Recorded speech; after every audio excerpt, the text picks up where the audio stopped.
Y'all, now it's time for our main speaker, and obviously I want y'all to welcome the Executive Director of Houston Oasis, Mike House. Mike House.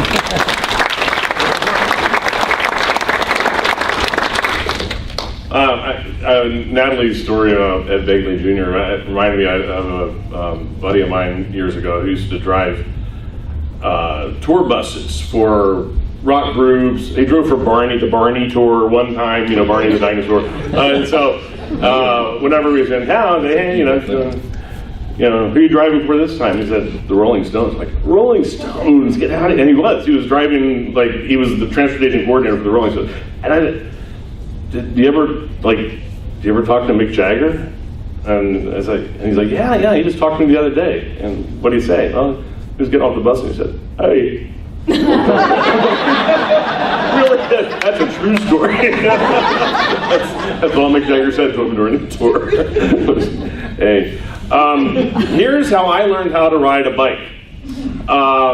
In the old neighborhood in Baltimore, on our block, one of the dads on the block was the designated bike riding instructor. I don't know how this transpired, but he was the guy, the go-to guy. His name was Mr. McGill. And when your kid was ready to have the training wheels taken off, they would make an appointment with Mr. Gill, and he'd meet you after work, and he'd give you the Mr. McGill one-point bike riding lesson, like this. And it kind of became this neighborhood ritual, and I still kind of remember, I think I was around 5 years old, and when, you know, my mom said, okay, Mr. Mills will teach you how to ride the bike tonight, and so went out on the block, and, you know, there was neighborhood friends, other parents standing around, and Mr. McGill just gotten home from work, and I still remember, it was a Mad Men era, so he's wearing like the narrow tie, and everybody wore ties all the time, he still had a suit on.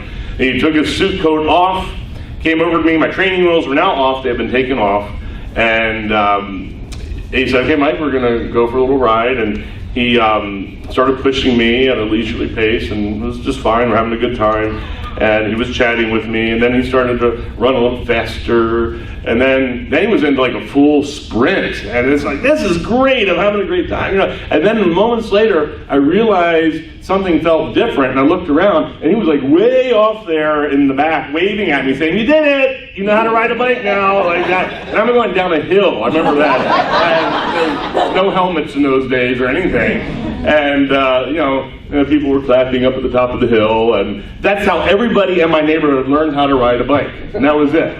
Worked like a charm. And lately I've been thinking about my childhood, comparing it to the way my kids grew up, and I'm realizing that we grew up in entirely different worlds. And it's not just the technology thing that gets beaten to death. I think it's more than that. And I think that the way that my kids grew up, what was the comparison? I think the way I grew up was more similar to like the way my parents were raised and even my grandparents were raised. And like we were all in a different world. Something dramatically crazy has happened in one generation. So let me just a little bit of, here's what I remember about life growing up, and I'm sure this is going to sound familiar to some of you of a certain age. Tell me if you resonate with this. But when we got home from school, elementary school, we'd drop our book bags, grab a quick snack, and then head out the door. And we'd play ball games, we'd wander in the woods, we'd go exploring, we'd capture toads and salamanders and all kinds of other little creatures in the streams. We built forts in the woods that nobody knew the location of except us. We would put coins on railroad tracks and watch the trains run over them to see what would happen. It's really cool. I still think it's cool. We jumped off a railroad bridge into a river from time to time. We started the occasional fire. There were no cell phones. Nobody knew where we were precisely. But we were always back home before dark in time for dinner. And that's pretty much how I grew up. I'd say through like elementary school and early part of middle school, before you started getting into band and stuff like that in high school. Today, if kids started a fire in the woods, somebody would call the police, and the kids would end up in some kind of alternative campus for the rest of the year. They would. So now I'm sounding like an old geezer complaining about how things just aren't the way they used to be anymore. But recently, I was relieved to find out that I'm not the only person thinking about this stuff. I thought I was just nuts. But then the cover of last month's issue of the Atlantic Monthly features the picture. You can come up and look at it. It's a kid. He has a pillow strapped around him, helmet on top, shin guards on, and it's called The Overprotected Kid. It was the feature cover story of Atlantic last month. The subtitle reads, "New research shows he'll grow up to be more fearful and less creative." And there's a lot of fascinating research being done right now showing that this kind of modern method of parenting thing might not be all it's cracked up to be in terms of, well, let me go on. Then a couple weeks later, an op-ed piece came out in the New York Times, headline, "Parental Involvement is Overrated." And it turns out that kids actually, it's not just my perception as an old geezer, it turns out that kids actually are raised much differently today than just a generation ago. Childhood norms have shifted significantly. It is a real trend. Nowadays, kids have almost no unstructured time at all. When I was a kid, after school, it was like all unstructured time. Now, there's like there was no happy medium. There's no unstructured time. Every moment of the day is booked. Parents are far more involved in every aspect of their life. Almost every day after school, the kids are being taken around to dance lessons, piano lessons, karate lessons, soccer practice, Cub Scouts, brownies, you name it.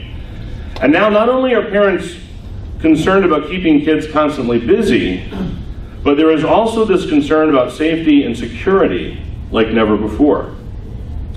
One study in the United Kingdom found out that in 1971, 80% of third graders walked to school alone without their parents. In 1990, it was only 9%, and today it's even lower.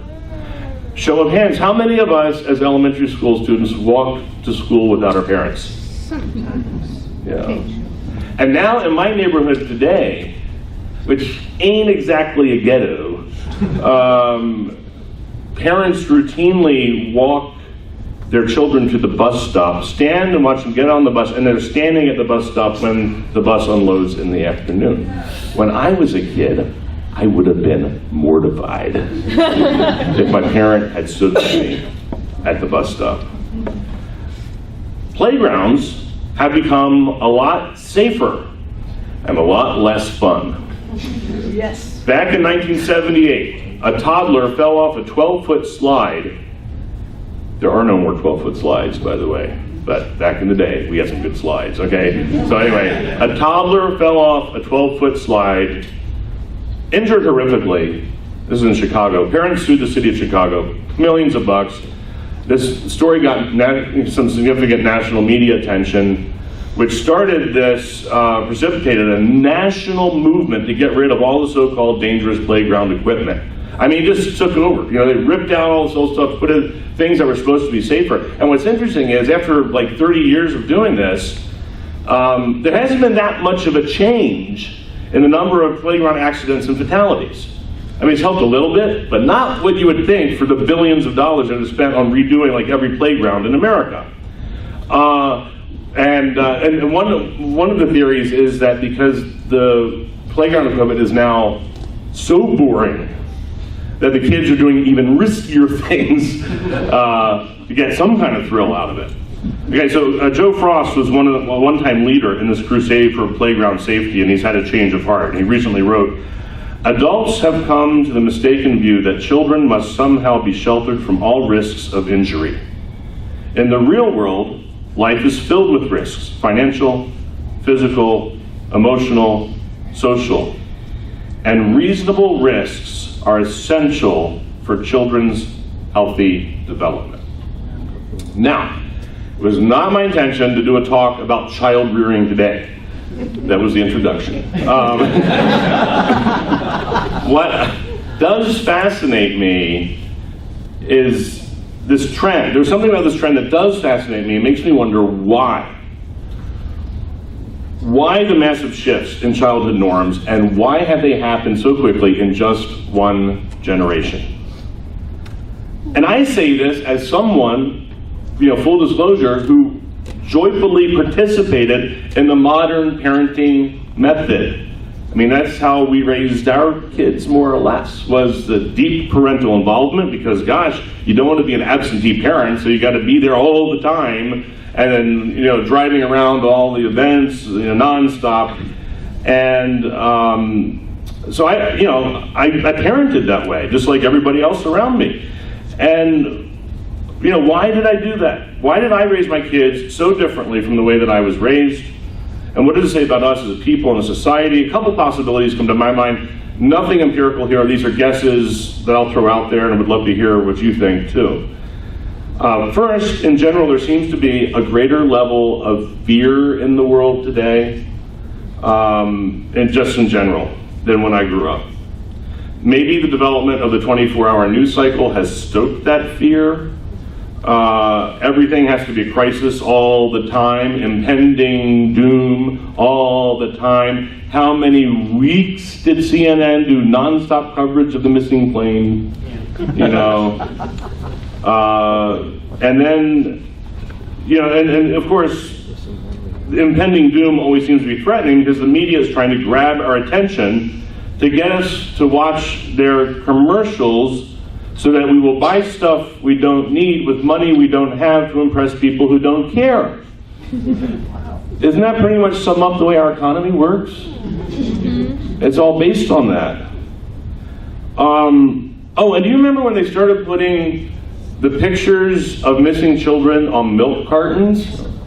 There wasn't all of a sudden increase in child abductions going on.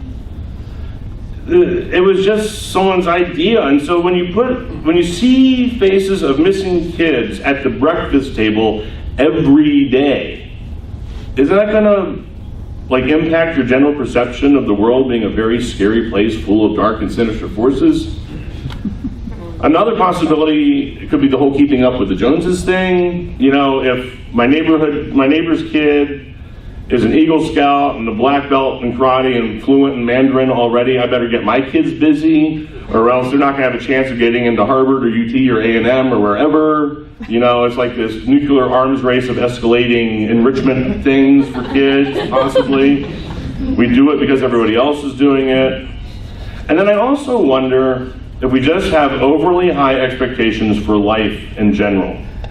And if we have, and I'm just wondering, thinking out loud, if we have less tolerance for risk than maybe earlier generations, maybe things work a little too well in our world. Cars are more dependable than ever, computers faster than ever, we are constantly in a climate-controlled environment. The power hardly ever goes out anymore unless there's a hurricane. Back in the day, a little thunderstorm would, you always had to know where your candles and flashlights were, right? What drawers they were in, so you could access them. Doesn't happen anymore. I kind of like it to happen sometime. It's kind of fun. And so maybe because so much in our world does work so well, and we have control over so many things we didn't used to control, perhaps we've become control freaks in general. And we expect everything else in life to work well too. We want the perfect family, the perfect marriage, the perfect kids, the perfect vacation, so we can put up the perfect pictures on Facebook. Now, I also wonder if the national obsession with safety and security has even impacted us at kind of the level of our national life. The United States really hasn't done anything truly audacious, well, in a good way, since sending people to the moon 40 years ago. Really? And think about it. When did the Apollo program happen? In the 1960s, when there was a lot of other stuff going on, like the Vietnam War and the Civil Rights Movement and riots across the country and the war on poverty, and in the middle of everything, as if they didn't have enough else on their plate, people were like, oh, and while we're doing it, let's send someone to the moon. in the middle of all this, on less computer power than we have in our smartphone. Do you remember watching Apollo 13? There were a lot of slide rules at Mission Control. They brought the broken spaceship home with slide rules. That should boggle our minds. Boggle my mind. The generation that built the interstate highway system that sent people to the moon and passed the Civil Rights Act, this was the generation that also grew up during the Depression and lived through World War II. So maybe they knew firsthand about adversity and uncertainty, and they lived with real risk and real uncertainty, and maybe they dared to do audacious things because they were less risk averse in the first place. Just speculation. It seems to me that human beings, as a species, we have these two competing instincts, impulses, and that keeping them in balance has been crucial to our survival as a species. First, there is this instinct, undeniable, for security and safety and a warm nest. It's an instinct that I think we share pretty much with every other animal on the planet. You want a home to nestle down in, and you want that security of food and shelter and all that basic stuff.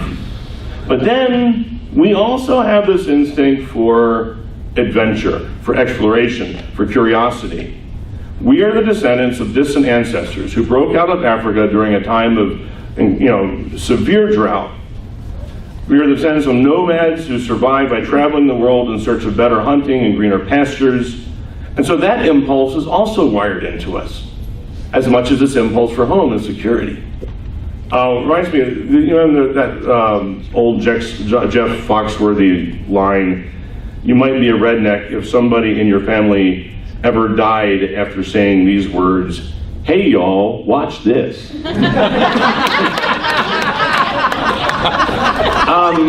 Well, in that sense, we're kind of all rednecks, right? Because we are descendants of people who died doing stuff like, they had to go through a lot of bad mushrooms to get to the first good mushrooms, didn't they? I mean, there was a lot of collateral damage along the way, you know? How did they figure out that oysters were only okay during the R months? And they figured that out before they invented the letter R. That's pretty good. Okay. So the tension between these two poles, the tension between adventures, and Gary touched on this, so once again, we're thinking kind of along similar lines. But I've been thinking about this. This tension between adventures and security, journeys and homecoming, is this basic trajectory of so much great literature. The Odyssey.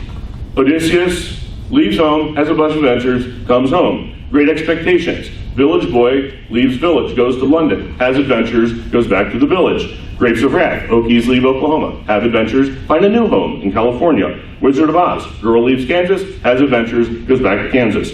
Old Man in the Sea. Old man goes out in his boat, has an adventure, comes home. That's the whole book. The Hobbit. Hobbit leaves the Shire, has adventures, comes back to the Shire. Remember the whole title of The Hobbit? It's not just The Hobbit, it's The Hobbit for There and Back Again. And There and Back Again sums it all up nicely, I think. Tolkien was a genius, and I think there's genius in that subtitle. It's all about the impulse to roam, to explore, and to do great, audacious things, but also the instinct to get back home at the end of the day in time for dinner, just like we did as kids. So I believe our community is uniquely positioned to fulfill both these primal human needs.